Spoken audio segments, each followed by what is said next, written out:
chapter 13, because we're just going to march right along. It's another marathon session. And this one is about, okay, you have all four elements of a contract, but, one party is arguing, well, on its face, it looks like this is a valid contract, but the court should let me have my day to explain why the acceptance that I gave to this contract is really not genuine, or there was what's referred to as undue influence, which means some illegal force or duress or whatever the case might be that should make a court set aside this contract. Okay?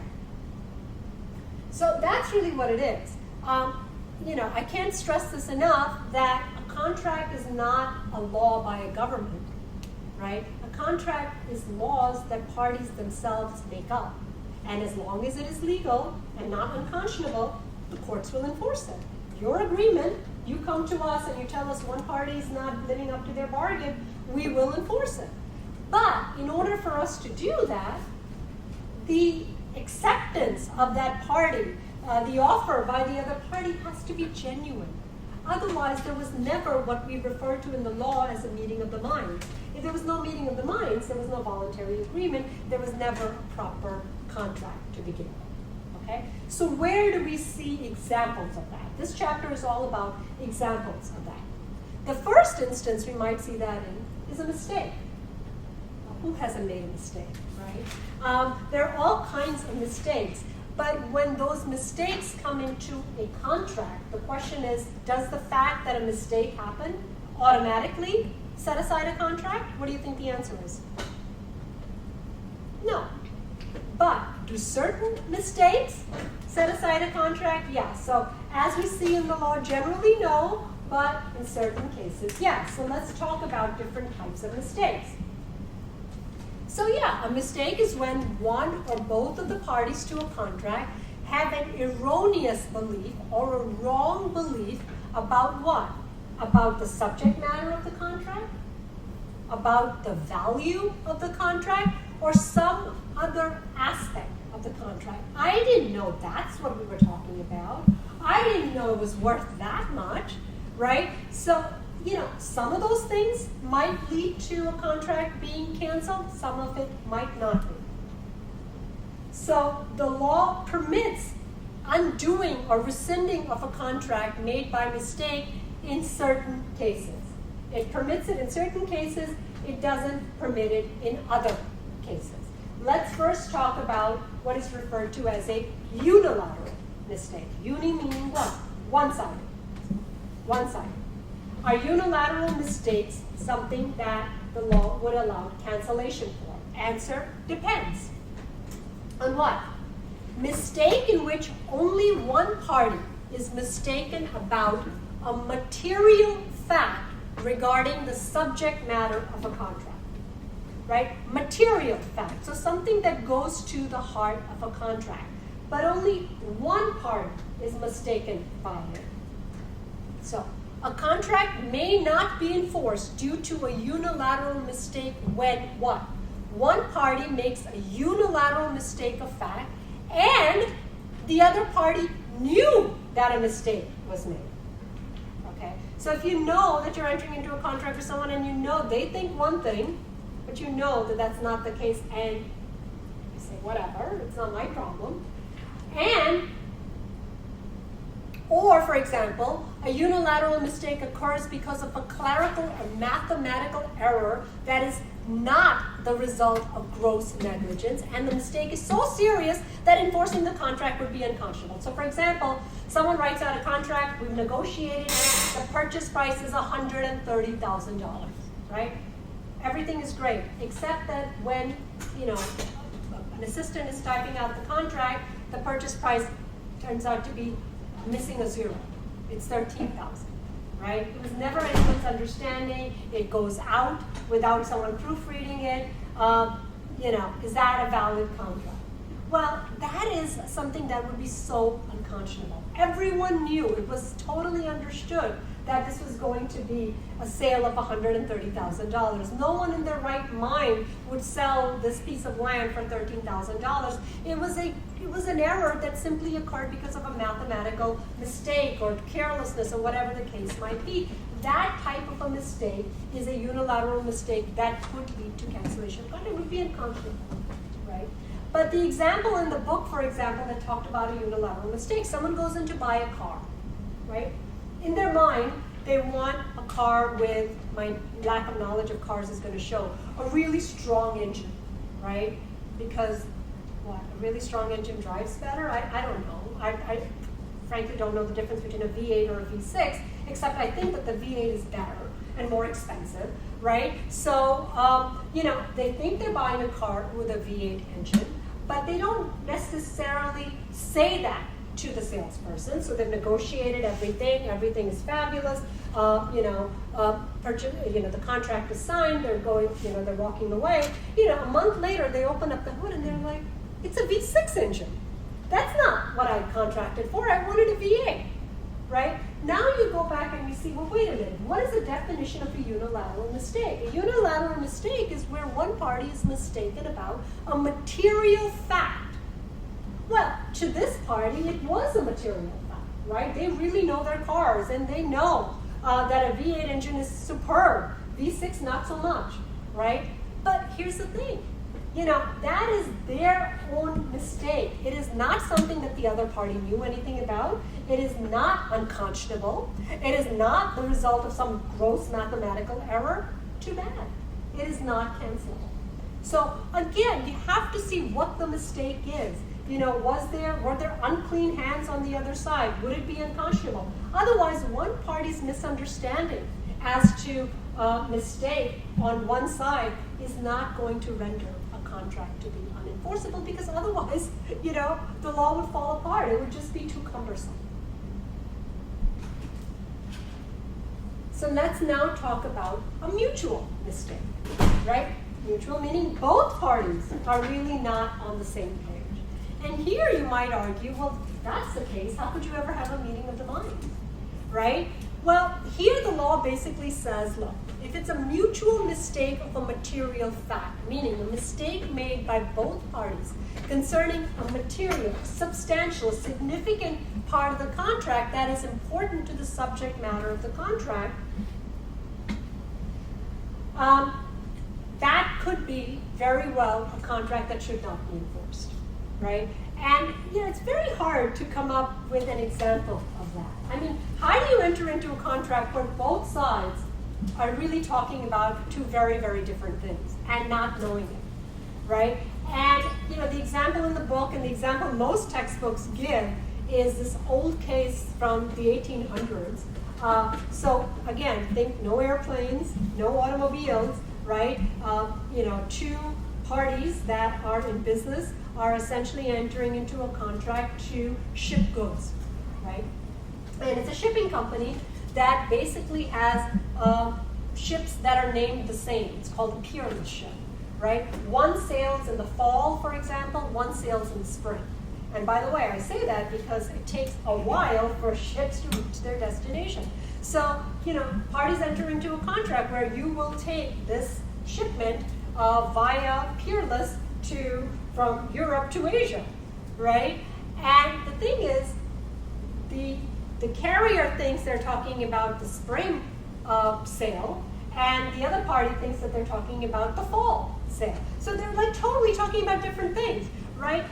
That makes a big difference in the 1800s, right? I mean, if it takes 3 months for the ship to go from one place to another, and there are only two sales happening, you're totally not on the same page. So a mistake where both parties concerning a material fact that is so important that you're absolutely on completely different wavelengths, that is a type of a mutual mistake of fact that is actually cancelable. Because the law would say that there never really was a meeting of the mind, right? But ambiguity in a contract may also constitute a mutual mistake of material fact. Ambiguity occurs when a word in the contract is susceptible to more than one logical interpretation. So, again, and I might even say that the peerless example is one of them. If all you might say that it was really both their fault, for not being more precise in language. But the fact of the matter is to just use a term where two people can interpret in two different ways, and that's perfectly okay, because you name both ships the same, one or two, and you don't specify which. That kind of a thing, that ambiguity or uncertainty leads to an invalid contract because there really never was a contract to begin with. You were talking about two very, very different things. So here's the thing. Mutual mistake of material fact is very different than mutual mistake of value. Okay? Mutual mistake of material fact is you were never on the same page.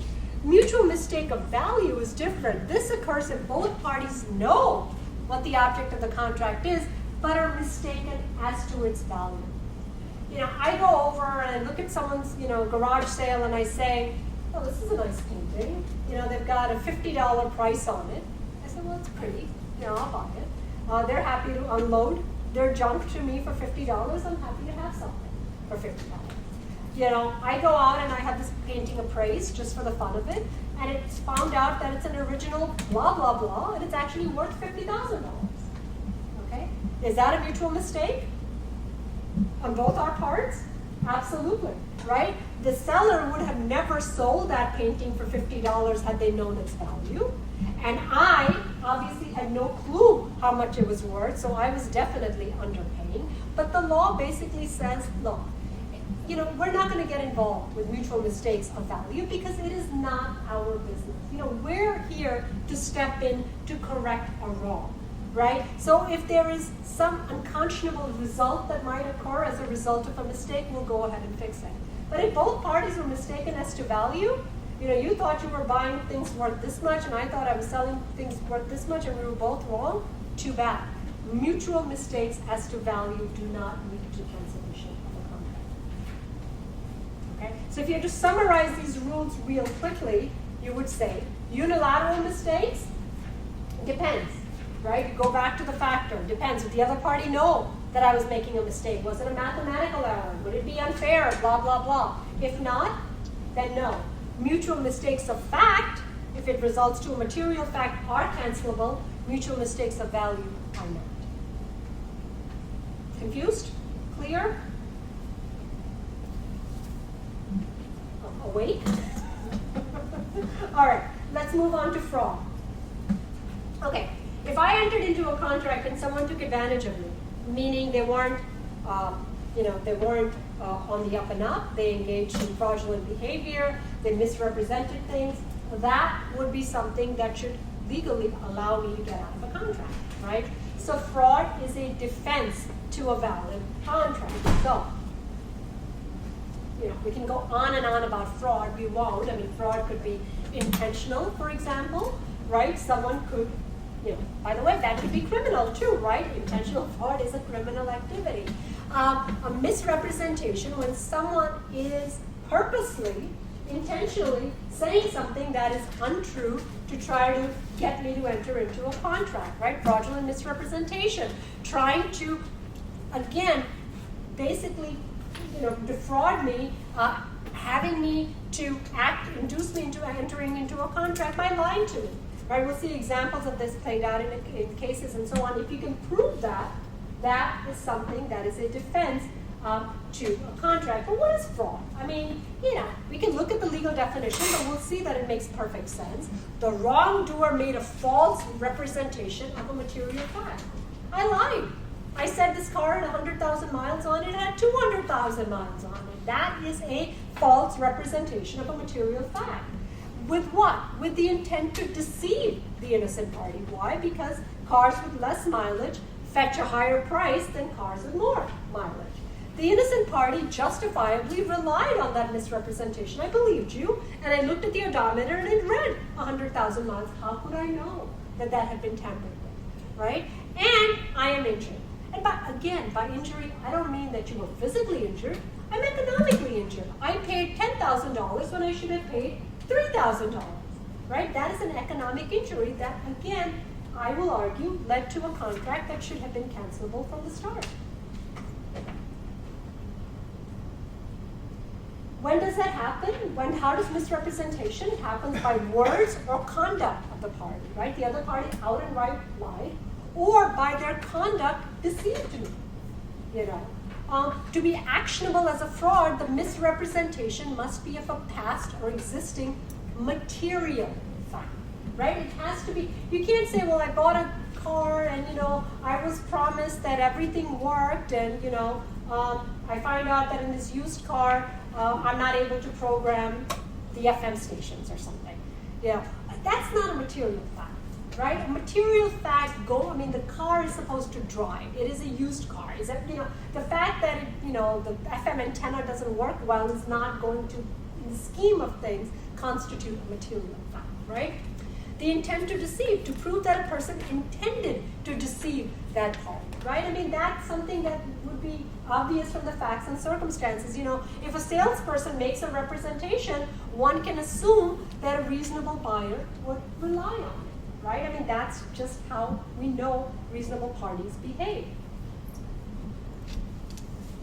Misrepresentation is not actionable unless the innocent party to whom the misrepresentation was made relied on the misrepresentation. We'll talk about a case where we'll see, that's almost a given. You make a promise to me, I will essentially rely on it. And based on that reliance, that innocent party, meaning the party that did nothing wrong, suffers an injury, right? And again, as we've said, injury if the injury involves physical injury, those damages can be far more greater, but injury can also simply just be an economic injury, meaning I suffered a loss of money, monetary damages.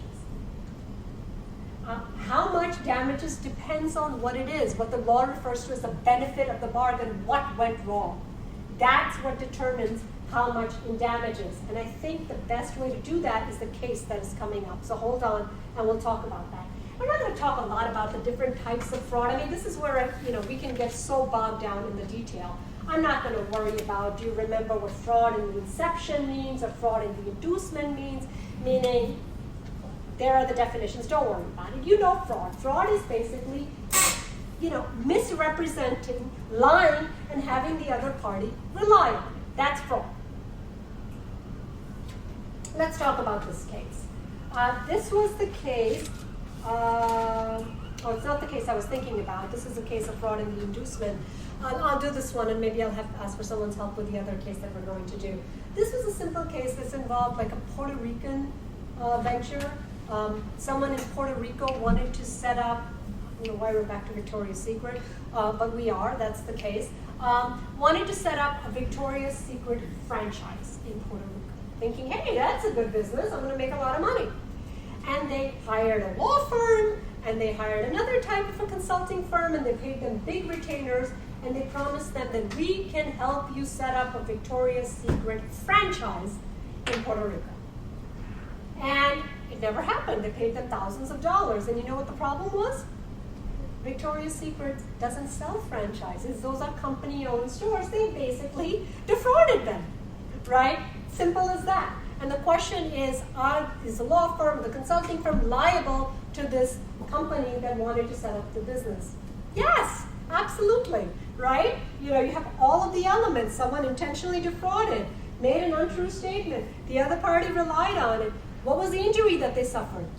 The big retainers that they paid that they will never see again, right, unless they went to court. So that was fraud in the inducement. There are other types of fraud. For example, fraud by, you could be fraudulent by hiding something, right? Fraud that occurs when one party fails to reveal something significant about what they're selling. But that leads to an important kind of a point, which is, what about if someone just doesn't say anything? Could somebody's silence be misrepresentation? For example, what if I'm selling a car and I never bother to tell you that the car had been in an accident, right? If I'm selling something, I'm just going to be as tight-lipped as possible. The question is, does someone who sells a used car, for example, have a legal responsibility to, I have a legal responsibility not to lie. So if you ask me how much mileage, and I would say, I think the odometer reads whatever it reads. I haven't done anything to it. It is what it is. You ask me, when was the last time it was serviced? I would say, whatever. You say, can I, take it in to have it looked at by my mechanic? And I say, sure, go ahead. Knowing you may or you may not. And you just decide, what, the price is so good, I'm just going to go for it, right? And I never told you. Did I have a legal obligation to tell you? So silence is not necessarily misrepresentation where neither party has a duty to disclose the facts. As a private party, I don't have an obligation. Ethically, morally, I should have.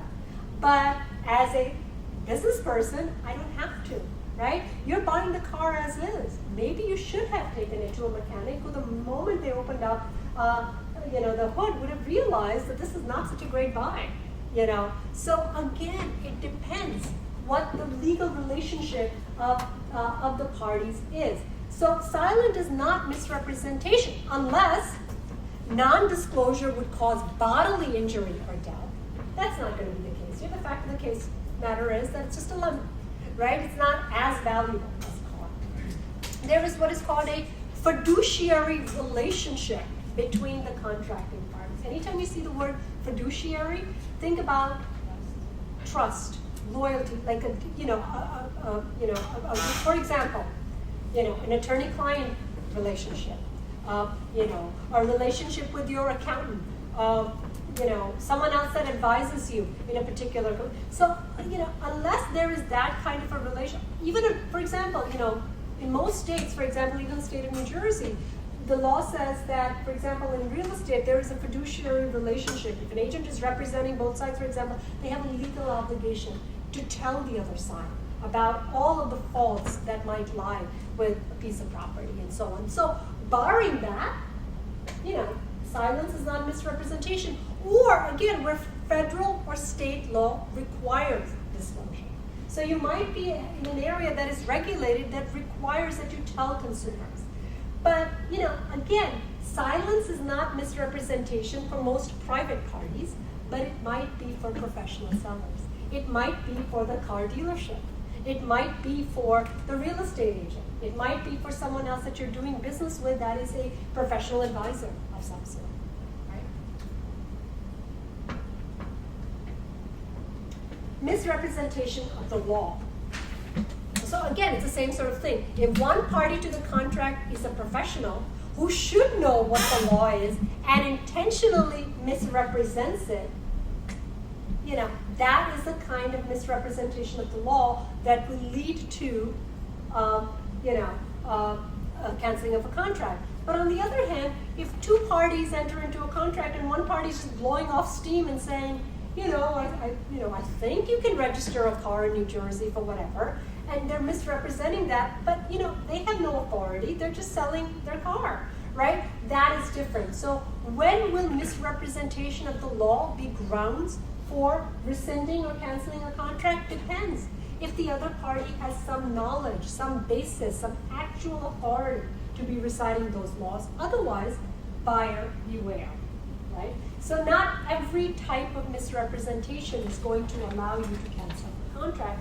But again, I could really get very, very nitty-gritty here, but for our purposes, just understand that fraud, misrepresentation generally can be the basis for canceling a contract. That's all. You don't have to worry so much about the nitty-gritty of, did the other party know, was silence misrepresentation, and so on and so forth. That's why I'm not going to go too much into detail over, again, we could spend hours on this. I just really want to spend, broad level and talk to you about this case, which was a clear-cut example of fraud. So I think I need a little break. I need someone to tell me about this. This was a truck involving some sort of a trailer, 2005 case. And the question here was a huge damages, $500,000 in punitive damages being awarded against a car dealership. What happened? Doesn't have to be precise. Do I see a hand in the back? Thank you for the hand here too. I'll go in the back this time. It was a case where Princess wanted to purchase a truck, wanted to use it for a dealership. What do they need the truck for? To drag the trailer. Right, so very specific in what they needed it for. Yeah, so they did a test drive, but they purchased it. But as soon as they started after the purchase, they started seeing all these damages, and they did a Carfax report and took it to a mechanic and found that the truck was actually two halves stuck together. So they went back to the car dealership to get their money back, and the guy said, take a hike, we're done, this was our sale. And they sued. No one got hurt, thankfully. But why this case is in the book and why it's so interesting is the court awards some damages, a few $1,000s, but slaps on $500,000 punitive damages award. Right? And remember what punitive damages are? Above and beyond. And that's really the issue. So the court, so here it goes, the car dealership says, wait a minute, if the actual damage was $25,000, why are we being stuck with $500,000 in punitive damages? And the reason for that is, this was horrible defrauding, right? Think about it. It's one thing to, it's never acceptable to, lie or whatever, but we all expect a little bit of that goes on when, go to used car dealerships and so on. But here, the fact that someone is going to carry cargo and you're selling them something that is that's basically a death trap. When you melt together two different, this could fall apart. It could cause not just damages to this party, but just on the road, and cause such substantial, it was never meant to be on the road, much less used for the purpose that they knew it was going to be used for. That's the reason for the $500,000 punitive damages award. And the court says, perfectly okay, because this level of fraud is so high on the meter that measures fraud that we're going to make an example of this type of a dealership. And that's why I think this case is sort of the poster child, as I would say, for, you could have lesser degree of fraud to cancel a contract, but this one came with it, punitive damages. And the other reason I highlight it is because punitive damages don't really come with breach of contract cases that often. They only come when the courts decide this is far and above and beyond what reasonable parties should be doing when they transact business with one another.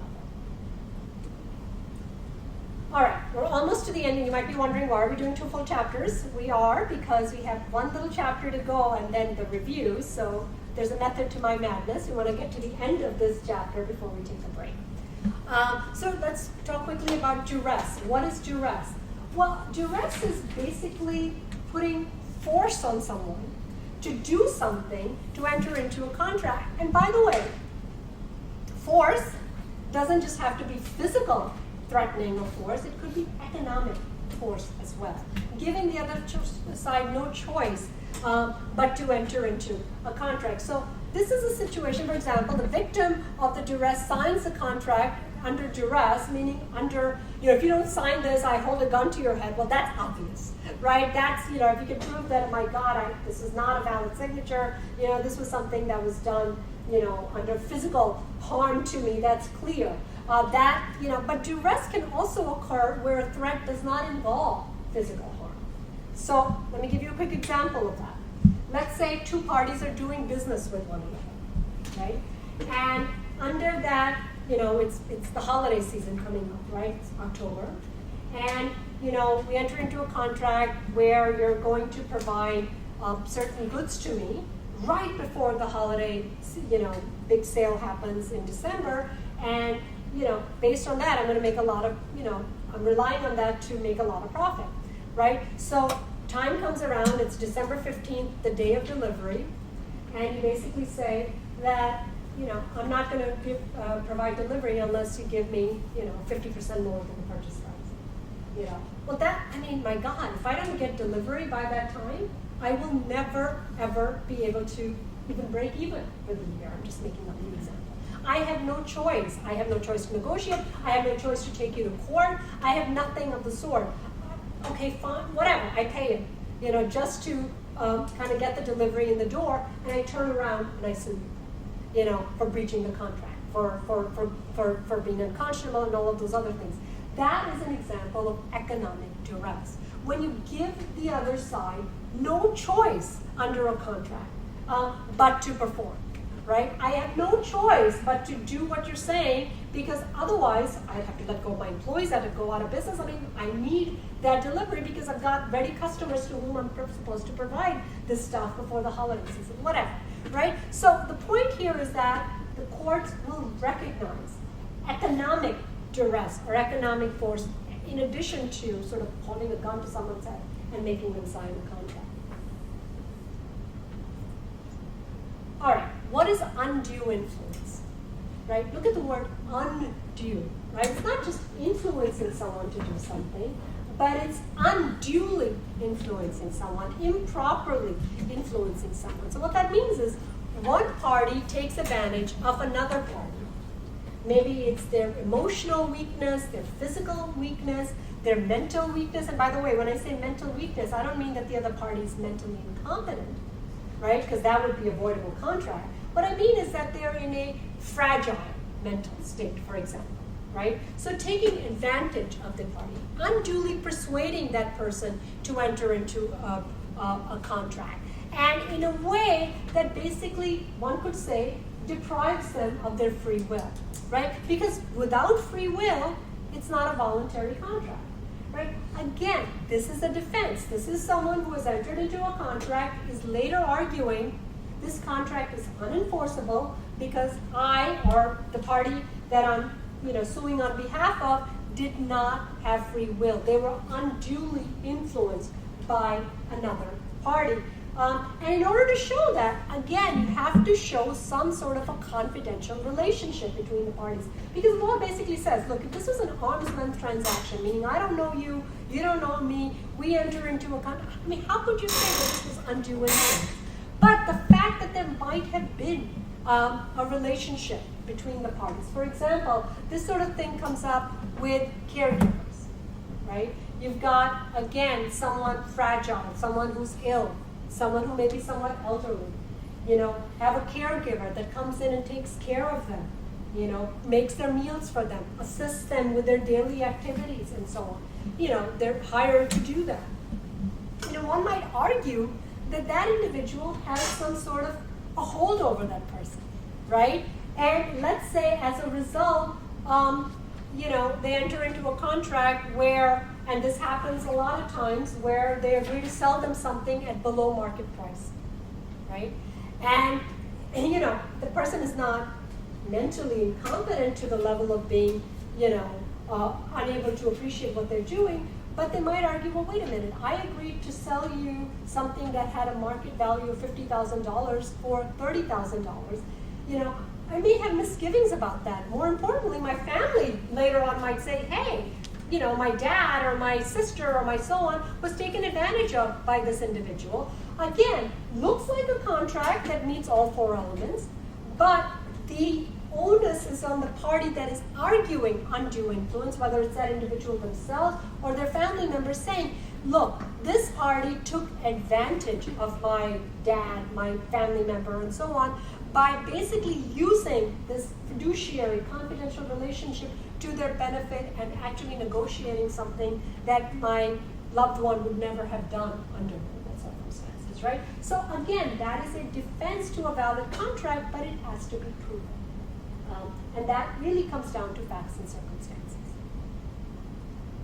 Okay, good amount of information, as always, good stuff. 2 chapters down, 1 more to go, and a review. It's attendance time unless there are any questions. No questions? Everyone's just getting everything, I hope?